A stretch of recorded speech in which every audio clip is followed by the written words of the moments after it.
Bonsoir, un scénario effrayant, partie 3, OVNI, attention, danger, des abductions, hein.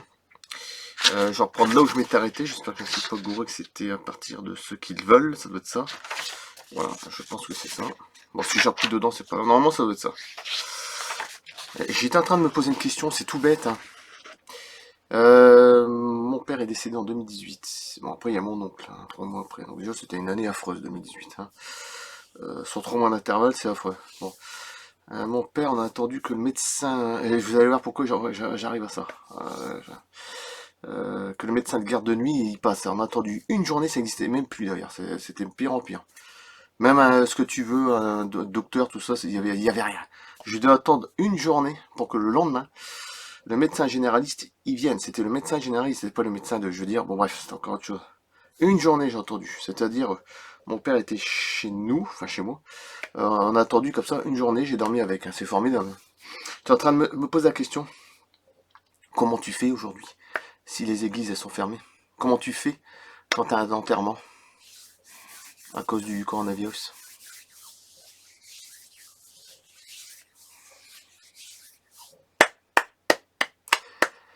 Cool.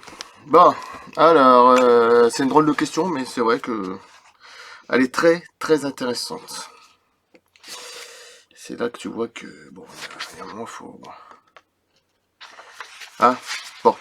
Alors, en tout cas, la vitamine C, ça c'est très très bon en injection. Philippe Jean Droc, il en parle. C'est très très bon. Ça guérit le coronavirus. Et le docteur Raoult, il passait du... Ah, de la chloroquine. Il parlait du chloroquine qui est très très bon aussi pour le coronavirus. Donc voilà. Le problème, c'est qu'ils vont prendre un bon vaccin qui va être bourré de mercure, de saloperies, et puis voilà. Vous allez être contrôlé de plus en plus. Enfin bref. J'espère que ça va pas être ça. Alors, troisième partie. Oh bah écoutez, moi je dis ce que je pense et puis c'est tout, il n'y a pas de mal à dire des trucs, voilà. Voilà, c'est tout. OVNI, attention, danger de Bernard Bidot. La troisième partie, c'est-à-dire les abductions extraterrestres. Un scénario effrayant numéro 3. Voilà, c'est quand même des drôles de questions à se poser, hein, pour celui qui vient de décéder. Voilà, je ne sais pas, je ne sais pas comment ils font. Ils n'ont pas de compassion pour...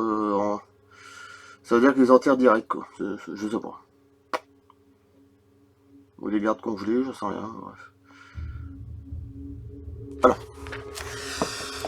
revenons à l'aventure fantastique du couple Hill. Ils voyageaient de nuit sur une route déserte. Tout à coup, ils observèrent une masse lumineuse dans le ciel qui semblait accompagner leur voiture. Barney arrête son auto, prit ses jumelles, observa l'engin qui émettait des jets de lumière de différentes couleurs à environ 50 mètres au-dessus d'eux. L'engin était énorme, rond, et il y avait comme des hublots sur son pourtour. Ça, je l'avais dit, mais ça, je le répète. Il s'immovisa en illumant la campagne de lumière bleutée. D'une lumière bleutée, puis descendit et doucement sans bruit vint se poser dans un champ sur le bord de la route à une vingtaine de mètres de la voiture. Barney, sans raison valable, ouvrit sa portière, descendit de son automobile et partit en direction de l'OVNI. Sa femme le supplia de revenir. Rien n'y fit. Une force le poussait à agir de cette manière imprudente.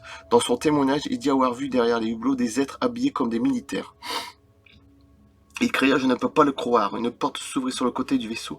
Betty l'entendit crier. Barney, réalisant subitement le danger, rebroussa chemin en courant, sauta dans sa voiture, écrasa l'accélérateur et démarra sur les chapeaux de roue, mais il n'alla pas loin.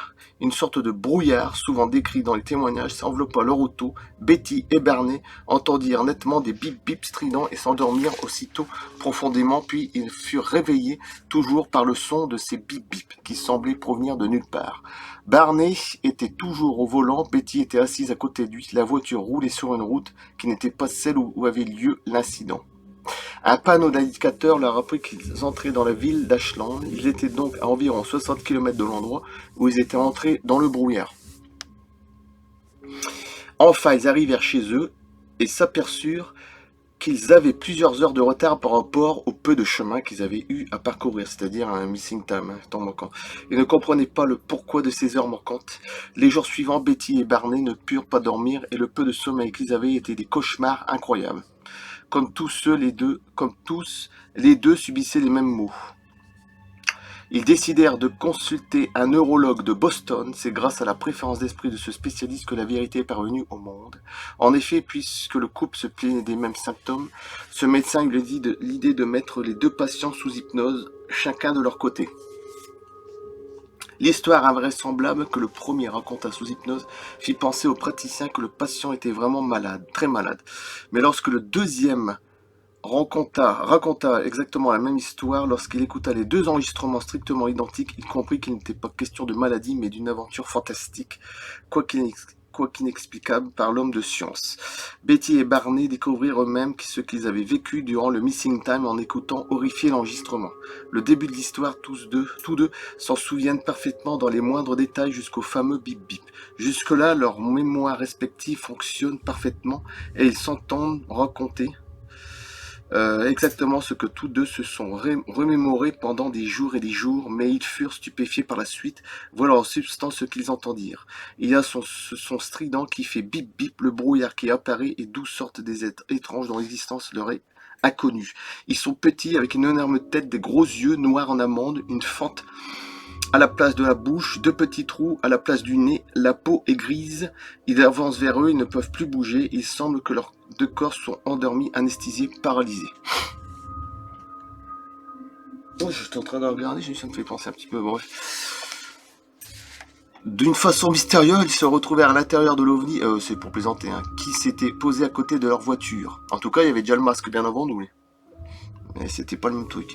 L'homme et la femme sont séparés, allongés sur des sortes de tables et subissent chacun des examens médicaux et physiques.